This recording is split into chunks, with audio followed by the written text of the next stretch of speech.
James Gunn has told a fan on Threads he will not be attending CCXP, aka the Brazil Comic Convention. Now, it was rumoured that he would be attending this, and in a podcast, David Corenswet, who plays Superman in James Gunn's Superman movie and in the DCU, was hinting about him himself being part of CCXP.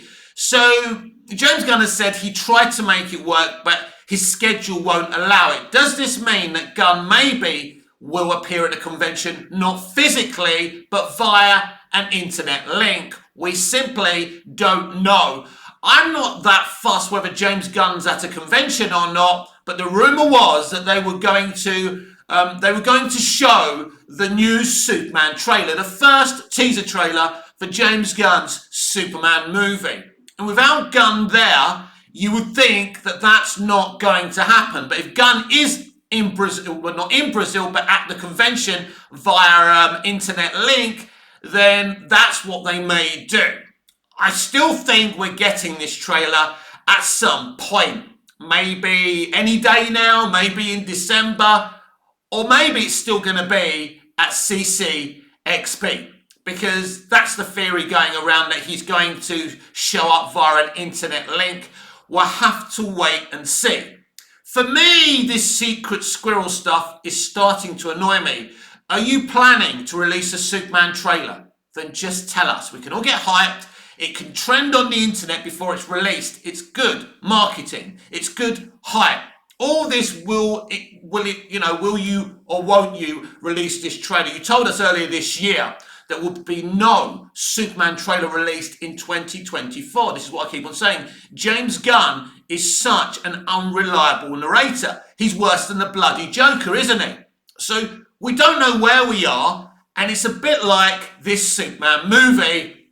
James Gunn's, I've said this before, James Gunn talks too much. So one of the actors who auditioned for this Superman role in the DCU had to wear Henry Cavill's Man of Steel costume, and he was saying how he tore it up because it was just too small for him, or it was too tight, very difficult to put on. So he accidentally damaged it. And then, and then James Gunn confirmed this, and everyone's having a good laugh how they destroyed that costume. I'm sorry, this just isn't a good look, James Gunn. What do you think you're doing? Do you think you're doing, oh, that's the old costume, David's costume's the new one, out with the old, in with the new. For people who love Man of Steel, you can never destroy that movie. We're never going to move away from that movie. Every Sunday I have something called a Superman Sunday. So I watch Look Up in the Sky, The Amazing Story of Superman, the documentary. The Science of Superman, another great documentary. And there's a mini Christopher Reeve documentary as well. I then watch Superman 78, Superman Returns, and Man of Steel. Those three movies are iconic. They are. You can throw me flaws and box offices and Rotten Tomatoes scores and all of that jazz, and I don't care. All three of those Superman films have an arc for the character. They have confidence in the character to make it about him. In Superman 78, Jor-El tries to dictate to Superman what his role on Earth will be. And he says, you can't interfere with human history. But once Lois Lane dies, Superman decides what kind of hero he's going to be. And he says, no, I'm not going to let her die. I won't accept anyone dying. I will change human history. I will break your rules because it's now my life. You've had your life on Krypton. You made your decisions. And now this is up to me. In Superman Returns, Superman comes back after 5 years of searching for Krypton to find that Lois Lane has given birth to a boy called Jason that ends up being Superman's son, but he didn't know that. So he wasn't purposely being an absentee father like some tried to say. A misunderstanding. People seem to misunderstand modern day Superman media. It's a bit weird. I think they do it on purpose. Anyway, ultimately, he has to make a decision. There's a great moment in Superman Returns at the bar when they're watching the TV and the plane's hurtling down. And you can see a brilliant moment in Brandon Routh's performance. He's kind of deciding, shall I change into Superman? Shall I do something here? or shall I just give up? And he decides to continue to be Superman. And that is the whole arc of that movie. Why the world doesn't need Superman, that whole article. Is it true? Have we moved on from Superman? No. Most of us will never move on from Superman, and quite right too. Then in Man of Steel, you know, it's a bit like Jack Bauer-esque. It's a bit 24-esque where he has to put the costume on and he has to make a decision whether he is going to get in this fight without any training. And he's kind of foisted into a situation he's not ready for. So again, the character is given an arc. You know, we see the flashbacks as him as a young man coming to terms with his powers and dealing with bullies. It's amazing. James Gunn is playing a very dangerous game with his Superman movie because people have been allowed to see the whole of Creature Commandos, every episode. I hate people being allowed to see things before I do. It annoys me and it frustrates me. But anyway, like all these DC accounts that just happened to appear after James Gunn, you know, became co-CEO of DC Studios, I still think these are all kind of, you know, WB bots, because we know that they admitted over on Max ages ago that they do put their own people on social media to hype things up and disguise themselves as fans. We know that. We know it's all very dodgy. But anyway, so, you know, this kind of shill site, this shill account was going, yeah, I've seen it in James Gunn's cooking. Son, or girl, or whatever. Calm it. We know James Gunn is good at having characters. Dealing with a group of characters. I said this the other day, didn't I? So nothing's been proven or disproven here. The question is he a one-trick pony or not? We'll find out with Superman. But we've kind of already found out what kind of Superman movie he's making. A Superman movie without an origin story. A Superman movie that doesn't have faith in the lead character and has a group of other DC characters in it. He's going to have to give all these other DC characters little bits and pieces, like the Engineer, like Guy Gardner, etc., right? Mr. Terrific. All these characters and much more are appearing in this Superman movie. And as I keep on saying, the more characters you've got, the less time you spend with Superman and Lois. And Superman and Lois become an afterthought. And the only reason you're doing this is because you don't have the gifts, the tools to tell a solo superhero story. And you don't have confidence in your character to have him there as the main thing. And as I've said before, that this Superman movie is a glorified Justice League movie. It's how the Justice League kind of get together and have faith in each other and faith in Superman, basically. Didn't we see this in Zack Snyder's Justice League already? Them learning to work together, seeing their different stories. Of course, he's not doing a Justice League movie, he's shying away from that. He's denying he's even doing that because Zack Snyder's Justice League has ruined anyone being able to do a Justice League movie. That film is immense. No one's ever going to make a better Justice League movie than that. It simply isn't possible. What's great is it's a 4-hour epic movie and no one's ever touching that. So we have a Superman movie from James Gunn that does the things that he's good at. I suppose, as I said the other day, that's a good idea. But his problem is, as I've said, there's 3 other Superman movies, origin movies, first movies, right, that do Superman so well and that have faith in the character. And ultimately, you know, he doesn't seem to have faith in the character of Superman. I've said it many times. This is not a Superman fan. This is a B-list DC character fan.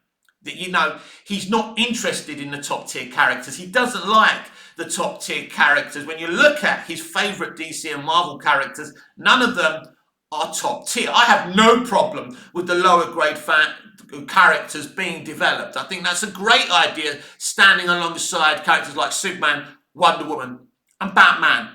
But let's just talk about Batman briefly, because it's very clear that we're not going to have a Batman in the DCU. I've discussed this before as well. Because Matt Reeves, his Batman and his universe and his crime saga is so successful, they're not going to dare create another Batman, but they told us they were making Brave and the Bold. There's no development, there's no casting, there's no script, nothing's happening with that movie, because as I said to you several weeks ago, they're not going to make that movie any longer, or they could restructure it into something else. So maybe a Bat Family movie. I don't know what they're planning to do with Batman. But surely you can't have a second Batman in another franchise when you've got a successful franchise like the Batman, like the Penguin, it's not going to work. So what an unmitigated disaster. Because the thing is, when you launched your slate, you didn't have to mention Brave and the Bold. You should have waited. And he's made excuses about, let's